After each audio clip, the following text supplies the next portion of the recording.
Coucou, je m'appelle Sarah, j'ai 13 ans et maintenant je vais vous raconter une histoire vraie.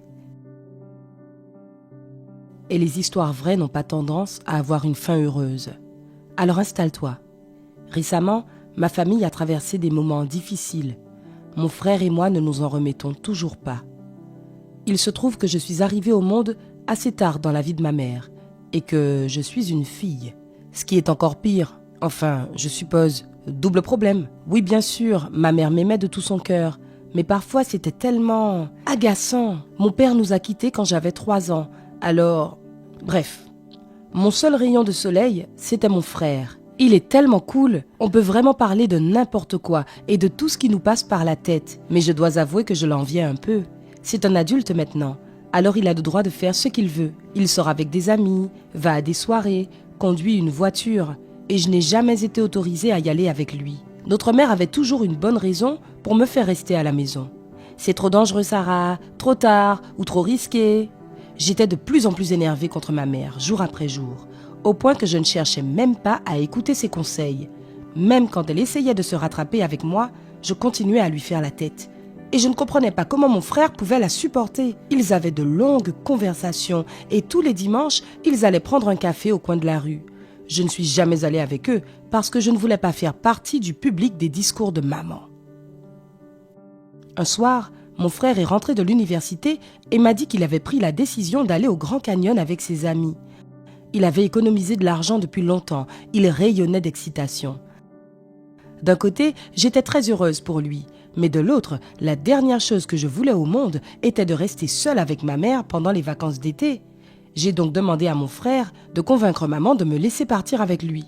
Il a fait de son mieux pour la persuader que c'était sans danger et qu'il n'y avait rien à craindre. Mais maman était catégorique. Et en plus, elle s'est sentie très offensée et a confirmé que je n'irais pas. Fin de la conversation. C'était la goutte d'eau qui a fait déborder le vase. Je ne me souviens même pas de toutes les choses méchantes que je lui ai dites ce soir-là. Mais ce dont je me souviens clairement, c'est que je lui ai dit « Je te déteste !» Elle a éclaté en sanglots et est allée dans sa chambre et je ne me suis même pas sentie mal. Le lendemain matin, elle avait l'air d'être de meilleure humeur et a soudain dit que je pouvais y aller. J'étais tellement heureuse. Mon frère et moi avons passé de si bons moments en vacances. C'était mon premier voyage loin de chez moi, alors tout semblait si époustouflant. J'ai adoré les vues, nos balades et toute l'ambiance. Et bien sûr, j'étais très heureuse de passer autant de temps avec lui. On a même eu quelques histoires qu'on a convenu de ne pas partager avec maman. Il y en a eu une quand nous nous sommes perdus en randonnée et une autre quand nous avons plongé dans l'eau à partir d'un rocher super haut. Je voulais rester là-bas pour toujours et ne jamais rentrer à la maison. Mais malheureusement, on a bien fini par être obligés et ma mère nous a accueillis avec un délicieux dîner et nous a réservé un accueil très chaleureux. Mon frère n'arrêtait pas de lui raconter notre voyage, mais je n'avais pas envie d'écouter et je suis allée dans ma chambre. J'étais très contrariée que tout cela soit terminé et qu'il soit temps de revenir à la réalité. Plus tard dans la soirée, je passais devant la chambre de mon frère et j'ai vu qu'il était assis tout seul et en pleurs. Ça m'a fait peur de le voir comme ça. Je n'avais jamais vu mon frère pleurer avant. Mais quand je lui ai demandé ce qu'il s'était passé, il a dit qu'il s'était disputé avec sa copine. Mais je connaissais mon frère mieux que ça. Il ne pleurerait jamais à cause d'une fille et je ne pense pas qu'il me mentirait non plus. Alors j'ai soupçonné qu'il y avait autre chose. Au cours des jours et des semaines qui ont suivi, je m'attendais à ma routine quotidienne, avec toutes les disputes et les affrontements. Mais cela ne s'est jamais produit. Ma mère passait beaucoup de temps dans sa chambre et je ne la voyais presque plus le matin, avant l'école. Elle ne nous préparait plus de petit déjeuner et mon déj à emporter était également vide, à moins que je ne le fasse moi-même. C'était tellement inhabituel que même les questions embarrassantes de ma mère ont commencé à me manquer, tout comme les pancakes du matin. Quand je rentrais de l'école le soir, elle n'était jamais là et mon frère non plus. Et tous les soirs, ils se réunissaient, toujours calmes, mais avec un air dévasté. Un jour, alors que je me dirigeais vers la maison en sortant de l'école, j'ai vu une ambulance sortir de notre propriété.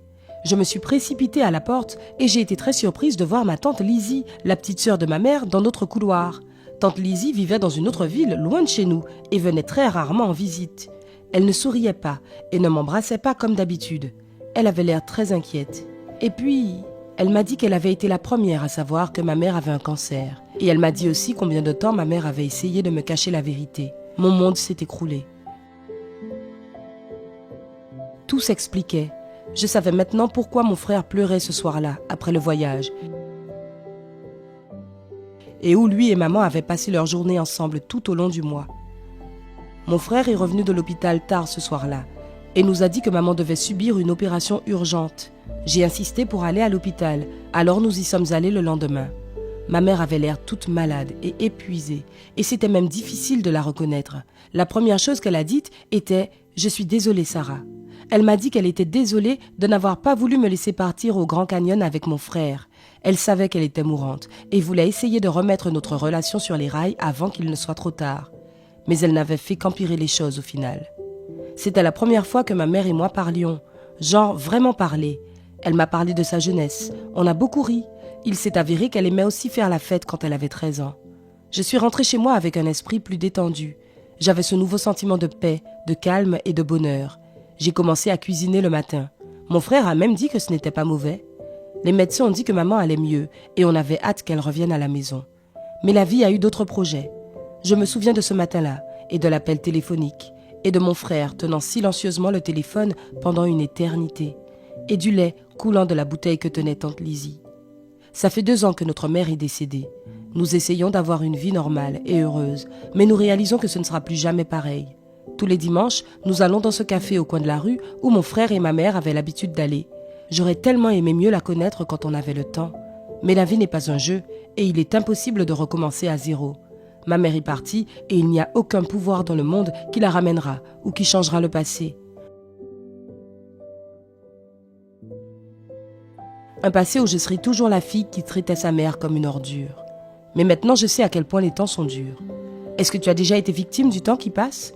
N'hésite pas à partager mon histoire avec tes amis et à leur demander ce qu'ils en pensent. Je suis sûre que tu seras surpris de ce qu'ils pourraient te dire.